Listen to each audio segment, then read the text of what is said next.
Hello, my name is Karen Eldad. I'm an executive coach. Today is December 19th, 2026. And here's what I came here to say. A few days ago, Rob Reiner and his wife, Michelle, were brutally murdered by their own son. This was a moment that hit me like a ton of bricks and probably hit you like a ton of bricks too.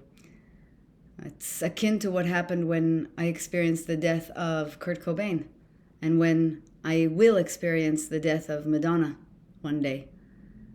Because they meant so much to my life, because they've enhanced my life so much, because they've given me so much joy and so much pleasure over these years.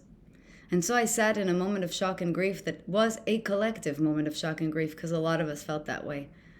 A moment that kind of silences you and that reminds you of how fragile life is and how terrible, terrible things can come to any of our doors.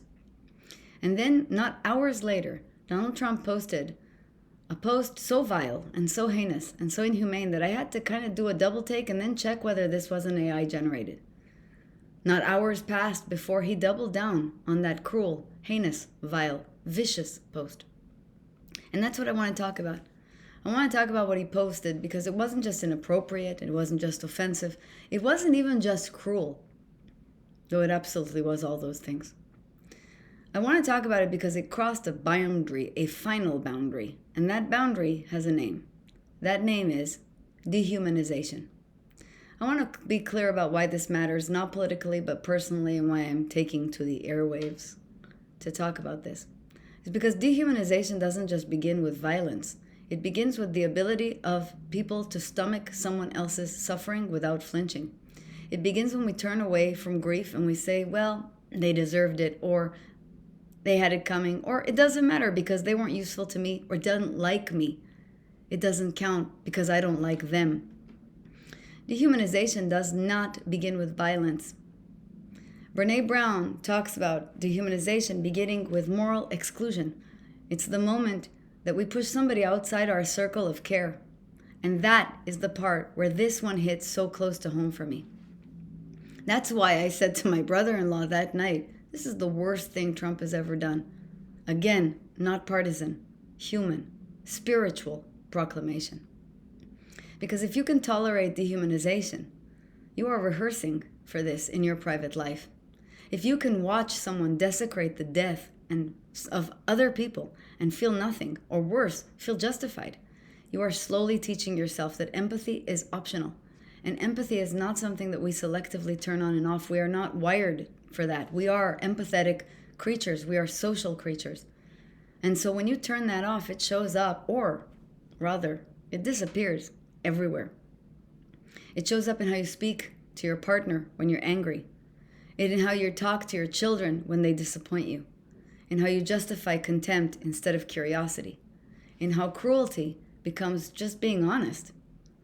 This is why I was genuinely heartened to see so many people, including lifelong Republicans, condemn Trump's words. Somewhere deep down, all of us recognized it. If I accept this, something in me is being asked to die. Again, this isn't about ideology. This is about what kind of person are you, and what kind of person are you willing to become.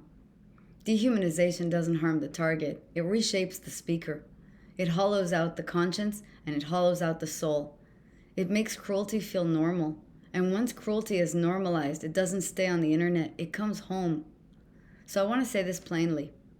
The lesson here, to me, and for my audience, for my clients, is if someone in your life speaks this way, if they strip dignity from human suffering, if they turn grief into spectacle or into leverage, don't minimize it. Don't explain it away. Don't tell yourself it's just words. Words are how we practice who we are.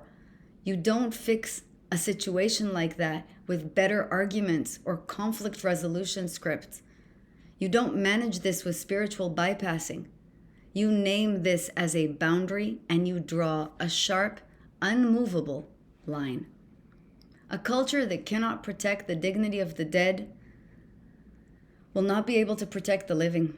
And a person who can stomach dehumanization will eventually inflict it somewhere on someone who is close enough to matter. I mourn Rob Reiner and his wife, not as symbols who have tragically passed, but as human beings who have left my life. I draw the boundary here, not in rage, not in righteousness, but in grief and in self-respect.